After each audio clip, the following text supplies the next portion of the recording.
Meu ideal seria escrever. Rubem Braga.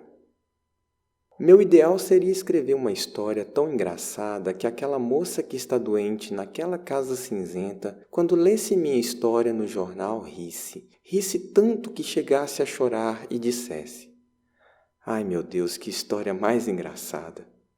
E então contasse para a cozinheira e telefonasse para 2 ou 3 amigas para contar a história.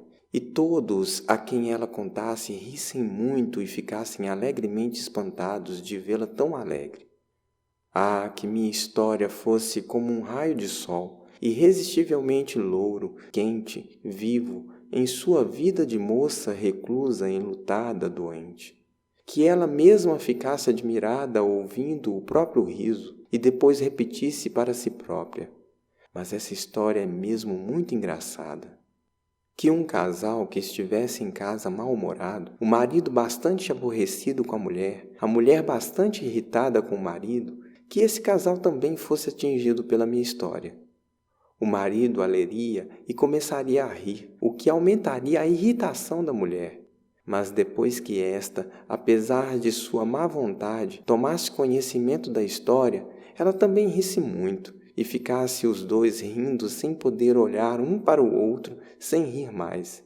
E que um, ouvindo aquele riso do outro, se lembrasse do alegre tempo de namoro e reencontrassem os dois a alegria perdida de estarem juntos. Que nas cadeias, nos hospitais, em todas as salas de espera a minha história chegasse, e tão fascinante de graça, tão irresistível, tão colorida e tão pura que todos limpassem seu coração com lágrimas de alegria. Que o comissário do distrito, depois de ler minha história, mandasse soltar aqueles bêbados e também aquelas pobres mulheres colhidas na calçada e lhes dissesse: "Por favor, se comportem, que diabo, eu não gosto de prender ninguém." E que assim todos tratassem melhor seus empregados, seus dependentes e seus semelhantes em alegre e espontânea homenagem à minha história. E que ela, aos poucos, se espalhasse pelo mundo e fosse contada de 1000 maneiras, e fosse atribuída a um persa na Nigéria, a um australiano em Dublin, a um japonês em Chicago. Mas que em todas as línguas ela guardasse a sua frescura, a sua pureza, o seu encanto surpreendente, e que no fundo de uma aldeia da China, um chinês muito pobre, muito sábio e muito velho dissesse: "Nunca ouvi uma história assim tão engraçada e tão boa em toda a minha vida. Valeu a pena ter vivido até hoje para ouvi-la. Essa história não pode ter sido inventada por nenhum homem. Foi com certeza algum anjo tagarela que a contou aos ouvidos de um santo que dormia, e que ele pensou que já estivesse morto. Sim, deve ser uma história do céu que se filtrou por acaso até nosso conhecimento. É divina."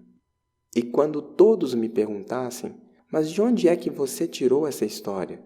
eu responderia que ela não é minha, que eu a ouvi por acaso na rua, de um desconhecido que a contava a outro desconhecido, e que por sinal começara a contar assim: "Ontem ouvi um sujeito contar uma história."